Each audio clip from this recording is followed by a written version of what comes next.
The dinner table went silent when I announced my decision. My father's fork clattered against his plate, the sound echoing through our dining room like a gunshot. "You want to do what?" he asked, his voice tight with disbelief. I swallowed hard, my mouth suddenly dry. "I want to start a mobile app development company. I've been learning to code for 2 years, and I have an idea for a fitness tracking app that could really help people." My mother laughed, not the warm laugh I'd grown up with, but something sharp and cutting. "Sweetheart, that's adorable, but you need a real career. Your cousin Wesley just got hired at a law firm making $80,000 a year. That's stability." My father nodded vigorously, pointing his fork at me like a weapon. "We didn't pay for your business degree, so you could waste time playing with computer games. You're 24 years old. It's time to grow up and get a proper job with benefits and a pension." I felt my face burning with humiliation and anger. This isn't playing around. I've done market research. There's real potential here. "Potential doesn't pay bills," my father snapped. That night, I lay in bed staring at my childhood ceiling, my parents' words echoing in my head like a terrible song I couldn't stop hearing. They'd always been practical people, both working government jobs for 30 years, collecting steady paychecks and dreaming small dreams. But I wanted more than just surviving. I wanted to build something meaningful, something that could change lives. The next morning, I made my decision. I'd saved $18,000 working part-time jobs through college, and my first year out of school. It wasn't much, but it was enough to survive for 6 months if I lived carefully. I packed my belongings into my old Honda Civic, the one with the cracked windshield and squeaky brakes. My mother stood on the porch, arms crossed, her face a mask of disappointment. "You're making a huge mistake," she called as I loaded the last box. "Don't come crying to us when this fantasy falls apart." I didn't respond. I couldn't trust my voice not to break. Instead, I got in my car and drove toward the small apartment I'd rented across town. Freedom felt both terrifying and exhilarating. The first 3 months tested every ounce of determination I possessed. My apartment was a tiny studio with water stains on the ceiling and neighbors who fought loudly at 2 a.m. I worked 18-hour days, coding until my eyes burned and my fingers cramped. The fitness app I dreamed about was more complex than I'd imagined. Every feature required hundreds of lines of code, and every bug felt like a personal failure. My savings dwindled faster than I projected. By month 2, I was eating ramen noodles and peanut butter sandwiches, skipping meals to make my money stretch further. I applied for freelance coding jobs online, taking whatever small projects I could find to keep some money flowing in. The rejections piled up like snow in winter. 57 companies turned down my app pitch. Most didn't even respond to my emails. Those who did sent polite form letters thanking me for my interest, but explaining they weren't looking for new products at this time. Self-doubt crept in during the quiet hours, whispering that maybe my parents were right, that I was just a foolish kid chasing impossible dreams. Then, on a rainy Tuesday afternoon in month 4, everything shifted slightly. A small gym chain called PowerFit contacted me about the freelance work I'd posted online. They needed someone to redesign their membership tracking system. The project would pay $4,000, more money than I'd seen in months. I met with the owner, a muscular woman named Brenda, who ran 3 gyms across the city. She looked at my portfolio, asked sharp questions about my coding experience, and nodded thoughtfully. "You're young," she said finally, "but your work is solid. I'll give you a shot." I completed the project in 3 weeks, working through exhaustion and doubt. When Brenda saw the finished system, she smiled broadly. "This is exactly what we needed. You got real talent." But what happened next changed my trajectory. Brenda asked if I'd ever considered creating a fitness app for gym members, something that tracks workouts, monitors progress, connects people with trainers. If you built something like that, I'd be your first customer. My heart raced. Someone believed in my vision. I called my parents that evening, excited to share the breakthrough. My father answered, his voice distracted. "Oh, it's you? We thought you'd given up on that silly app idea by now." The words hit like ice water. "Actually, Dad, I just landed a major client, a gym owner who wants to partner with me on developing the fitness app. This could be huge. My mother's voice came through the speaker, sharp and dismissive. One client doesn't make a business. Sweetheart, you're still throwing your life away. Your brother Dominic just got promoted to senior accountant. He's buying a house next year. What do you have? A broken car and dreams. I felt the familiar sting of their disapproval. But something had changed. Brenda's belief in my work had planted a seed of confidence that their criticism couldn't completely destroy. I have potential, I said quietly, and I'm not giving up. I hung up before they could respond, my hands shaking with a mixture of anger and determination. I'd prove them wrong. Whatever it took, I'd show them what I was capable of becoming. The unexpected ally appeared 2 weeks later through a LinkedIn message. His name was Anthony Castellanos, and he'd been a guest lecturer in one of my college business classes 3 years earlier. I barely remembered him, but apparently he remembered me. I've been following your freelance work. His message read, Impressive progress. I'm mentoring young entrepreneurs through a program downtown. Would you be interested in meeting? I was suspicious at first. Successful people didn't usually reach out to struggling 24-year-olds for no reason. But desperation made me brave, so I agreed to meet him at a coffee shop near the university. Anthony was in his mid-40s, dressed casually but expensively, with the kind of relaxed confidence that comes from genuine success. He ordered us both coffee and got straight to business. I sold my first startup for $12 million when I was 31, he said. It nearly killed me because I made every mistake possible. I'm trying to help younger founders avoid those mistakes. He asked about my app, my business model, my goals. I explained everything, expecting judgment, but finding only thoughtful questions and useful suggestions. With Anthony's mentoring, my approach transformed.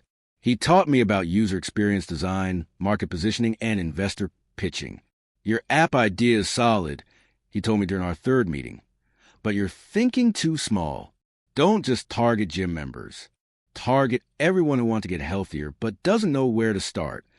I spent 6 weeks rebuilding the app from scratch, incorporating his feedback and the insights I gained from working with Brenda's gym. The new version was cleaner, more intuitive, and genuinely helpful. I beta tested it with 20 volunteers, refining based on their experiences. Then disaster struck. A competitor called FitNow launched an app that looked suspiciously similar to my original concept. They had serious funding, professional marketing, and partnerships with major gym chains. Their app dominated the health and fitness category within days. I stared at my laptop screen, watching FitNow's download numbers climb, while my own app sat invisible in the App Store. Had I missed my window? Was I already too late to compete? Anthony's words from our last meeting echoed in my head. Competition validates your idea. It proves there's a market. Now you just need to be better. I decided to pivot in a way FitNow couldn't easily copy. While they focused on gym workouts, I created an app for people who want to get healthy but felt intimidated by traditional fitness culture. My app would offer home workouts, nutrition guidance, mental health tracking, and a supportive community. Anthony loved the concept. You're solving a real problem for an underserved market. That's how you win. I poured everything into development. My savings were nearly gone, down to my last $1,000. I survived on freelance projects, sleeping 4 hours a night, coding in coffee shops because my apartment was too depressing to spend all day in. The breakthrough came when I added an AI coaching feature that provided personalized encouragement based on user behavior. It was simple but effective, making people feel supported rather than judged. I launched the updated app called WellPath with zero marketing budget. I posted in online forums, reached out to health bloggers, and begged for reviews. The response started slowly, then built momentum. Users loved the gentle, supportive approach. Within 3 months, I had 15,000 active users. The investor pitch came from an unexpected source. A venture capital firm called Horizon Ventures had been tracking health and wellness apps. One of their analysts, a woman named Camila, discovered WellPath through user reviews. She contacted me directly, asking if I'd be interested in pitching to their investment committee. My hands trembled as I typed my response. This was the opportunity I'd been working toward for 18 months. Anthony helped me prepare, drilling me on financial projections and market analysis until I could answer questions in my sleep. "You've built something valuable," he said the night before the pitch. "Trust yourself." The Horizon Ventures office occupied an entire floor of a downtown skyscraper. I'd never been anywhere so expensive, with modern art on the walls and furniture that probably cost more than my car. 5 partners sat around a conference table, their expressions neutral and professional. I launched into my presentation, explaining WellPath's mission, user growth, and revenue potential. My voice was steady despite my racing heart. They asked tough questions about competition, scalability, and customer acquisition costs. I answered each one, drawing on months of real-world experience. That evening, I made the mistake of calling my parents to share the news about the pitch. My mother answered, her voice tired. "What do you want?" she asked, not unkindly but without enthusiasm. "I pitched to a major venture capital firm today. They're considering investing in my app. This could change everything."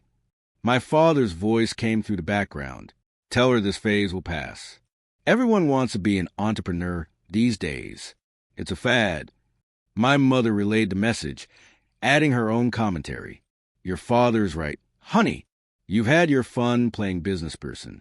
It's time to come home, get a real job, and start planning your future properly. You're not getting any younger." The dismissal hurt worse than outright mockery. At least mockery acknowledged that I was doing something worth noticing. This casual dismissal suggested my efforts were so insignificant they didn't even warrant serious criticism. "I'm not giving up," I said, my voice harder than I intended. "I'm building something real." My mother sighed. "We'll talk when you come to your senses." The line went dead, leaving me alone in my tiny apartment with nothing but determination to keep me warm. The conference invitation arrived 3 weeks after my Horizon Ventures pitch. The National Health and Wellness Summit in Boston wanted me to present WellPath as an emerging innovation in digital health.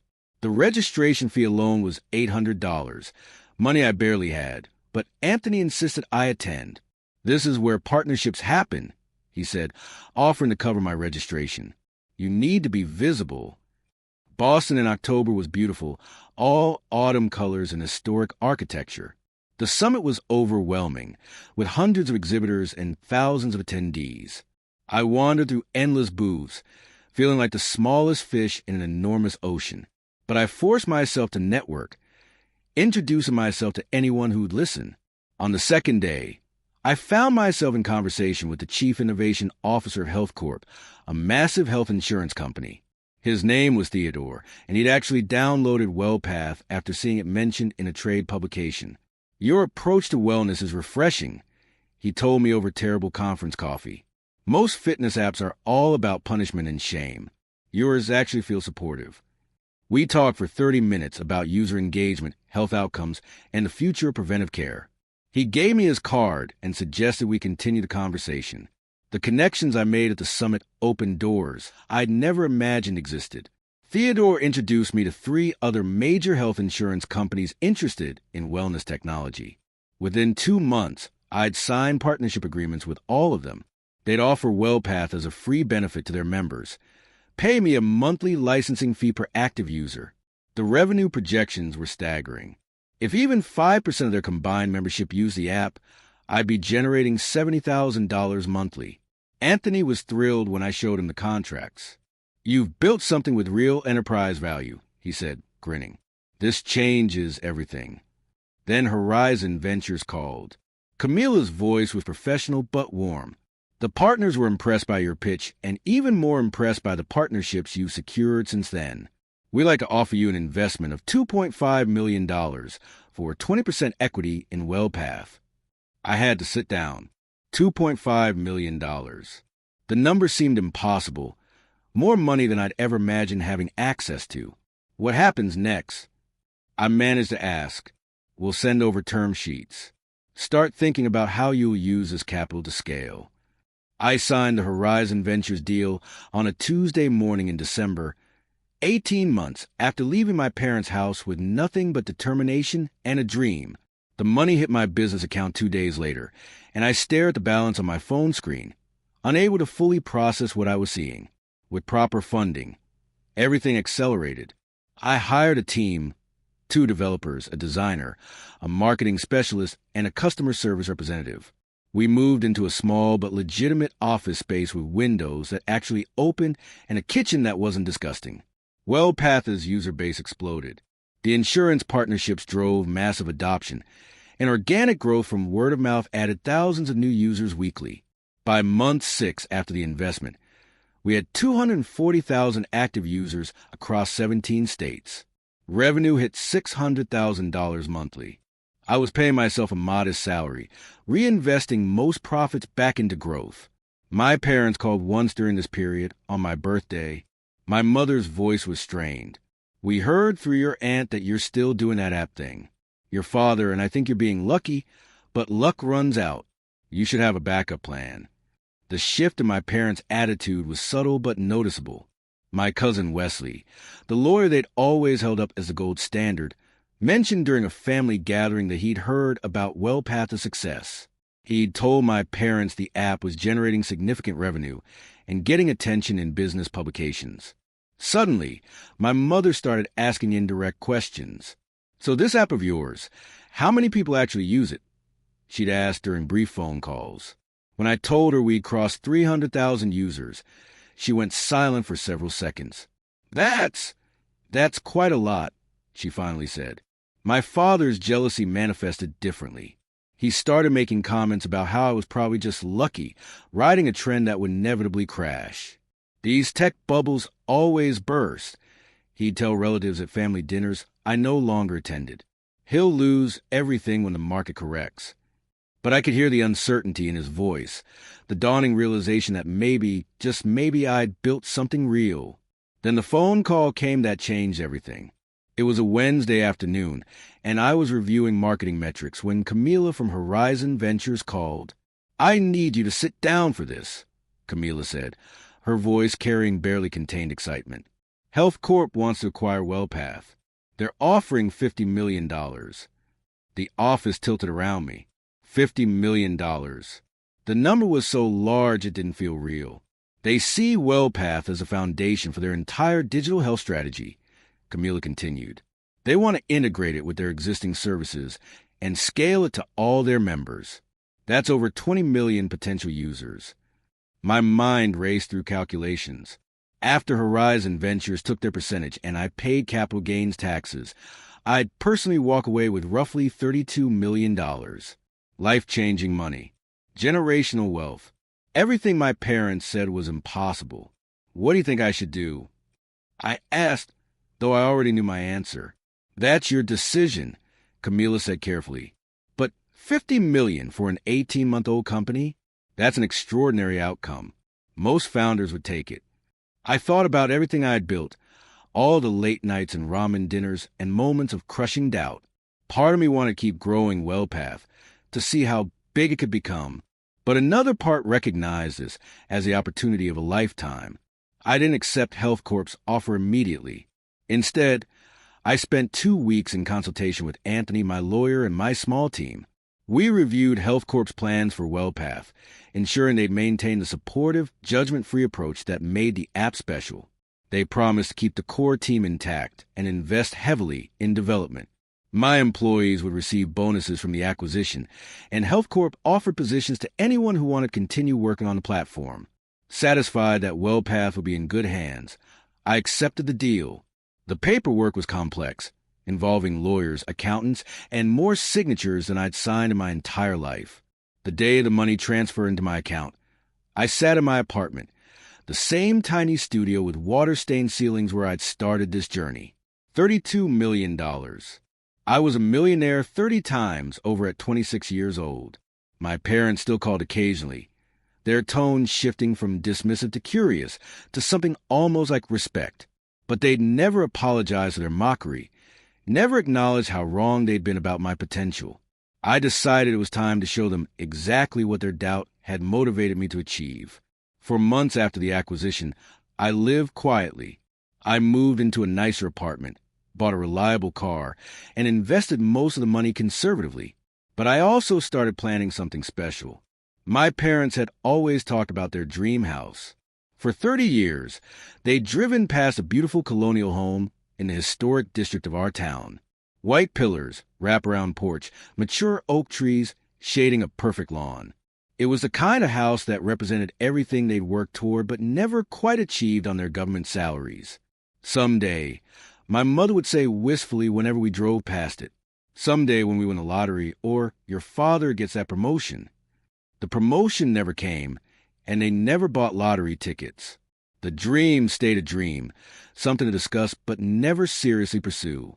I discovered the house was for sale 3 months after my acquisition closed. The price was $1.8 million, expensive for our area, but pocket change given my new financial situation. I contacted the real estate agent, made an offer at full asking price, and closed within 30 days. The sellers were thrilled to avoid negotiations. My parents knew nothing about any of this. I kept my distance since the acquisition, processing everything that had happened. Buying my parents' dream house felt both generous and vindictive, and I wasn't entirely sure which motivation was stronger. Part of me wanted to do something beautiful for them, to show that success hadn't made me cruel or petty. But another part wanted to force them to confront how completely they'd misjudged me and my potential. I spent 3 weeks preparing the house. I hired cleaners, painters, and landscapers to make everything perfect. I furnished it tastefully but not ostentatiously, choosing comfortable pieces that matched my parents' style. In the master bedroom, I placed a framed photo of all of us from when I was younger, back when they still believed I could accomplish anything. The guest room became an office, the kind of space my father had always wanted for his woodworking hobby. The kitchen was updated with appliances my mother had mentioned wanting, but could never justify purchasing. When everything was ready, I sent my parents a cryptic text message. I need you to meet me at 347 Oakmont Drive this Saturday at 2 p.m.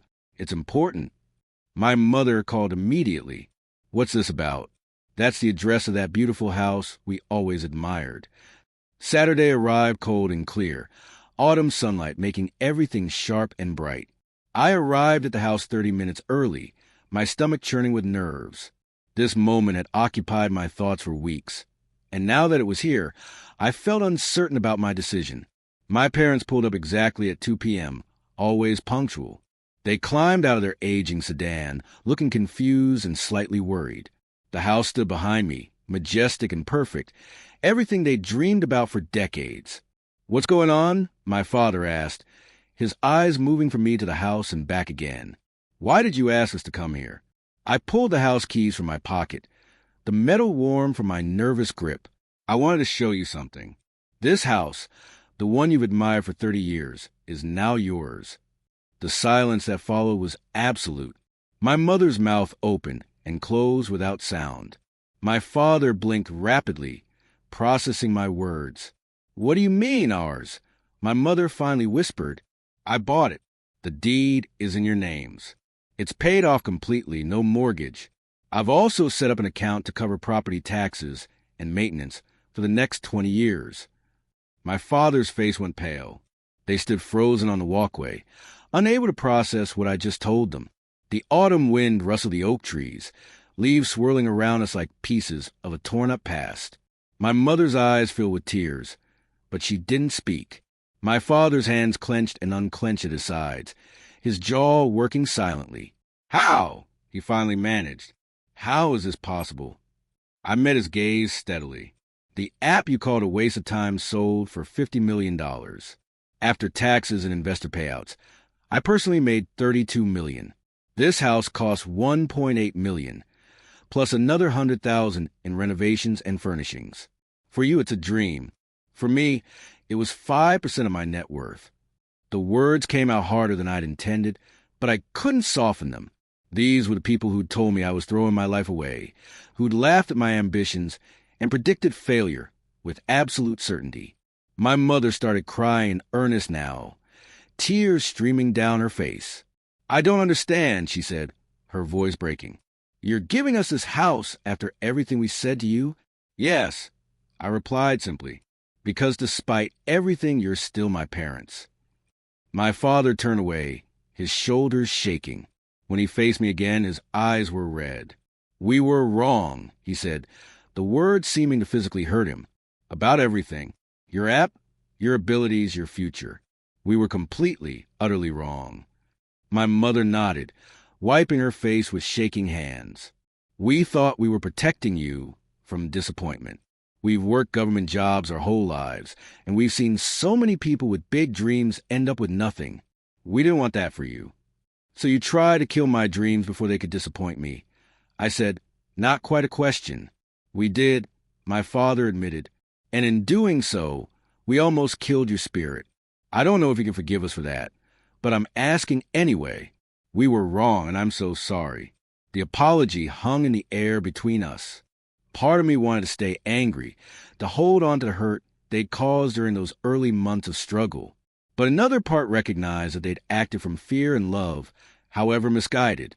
"I forgive you," I said finally, "but I need you to understand something. This success didn't happen despite your doubt. It happened because of it." We went inside the house, my parents walking through rooms like people in a dream. My mother ran her fingers along the kitchen counters, tears still falling.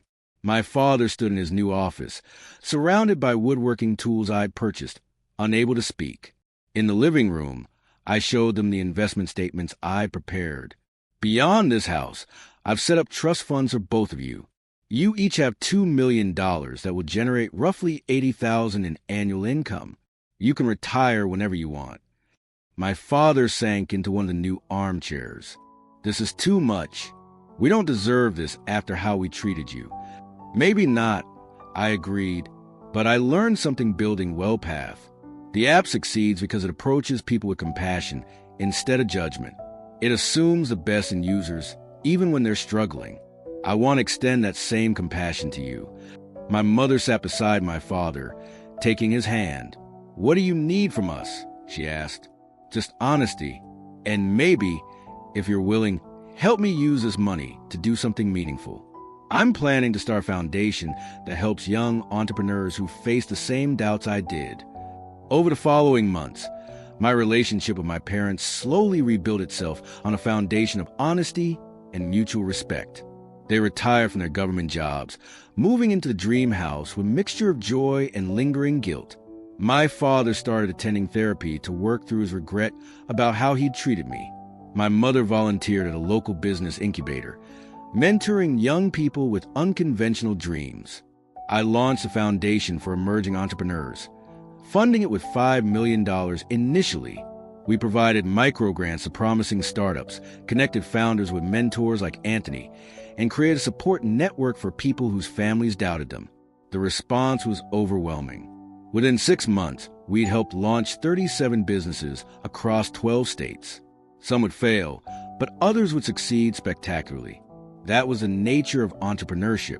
My parents attended the foundation's first anniversary celebration, standing proudly as I gave a speech about perseverance and believing in yourself even when others don't. "None of this would exist without my parents," I told the crowd, catching their surprised expressions. They taught me that the only validation I needed was my own. After the event, my father pulled me aside. "I never thought I'd say this," my father told me, his voice thick with emotion, "but thank you for not listening to us. Thank you for being stubborn and brave and foolish enough to chase your dream when we told you it was impossible." I smiled, feeling years of hurt finally beginning to heal. "You're welcome." The foundation grew rapidly. By year 2, we'd expanded internationally, helping entrepreneurs in countries where traditional business funding was nearly impossible to access. We partnered with universities, creating entrepreneurship programs that emphasize practical skills over theoretical knowledge. My parents became active in the foundation's work, using their own story of doubt and redemption to connect with families who struggled to support their children's unconventional dreams. They gave talks at schools, sharing how their fear had almost cost them their relationship with me. Support doesn't mean blindly agreeing with everything, my mother would tell audiences, but it does mean believing in the person, even when you can't quite believe in the plan. We learned that lesson the hard way. The ripple effect of the foundation touched hundreds of lives. Young people sent thank you notes describing how our grants and mentorship had transformed their trajectories. Parents wrote about learning to see their children's dreams differently. 5 years after that devastating dinner table conversation, I sat in my parents' living room, their dream house that had become a symbol of redemption and second chances. My father was building a grandfather clock in his workshop, a project he dreamed about for decades. My mother was reviewing grant applications for the foundation, her reading glasses perched on her nose. I thought about the journey that had brought us here, from mockery and doubt to success and reconciliation. The $50 million exit wasn't what made me successful. Success was refusing to let other people's limitations become my own. It was working 18-hour days when everyone said I was wasting my time. It was believing in myself when belief was the only resource I had left. You know what I learned? I said to my parents, both of them looking up from their activities. Success isn't about proving others wrong. It's about proving yourself right. Everything else is just noise. My mother smiled. That warm, genuine smile I remember from childhood. When did you get so wise? I learned from watching you survive 30 years in jobs you didn't love to provide for your family. That's perseverance too, just a different kind. The moral was clear, written in every moment of struggle and triumph. No matter how much others doubt you, if you stay true to yourself and keep moving forward with both determination and kindness, success will find you. And when it does, generosity heals more wounds than revenge ever could.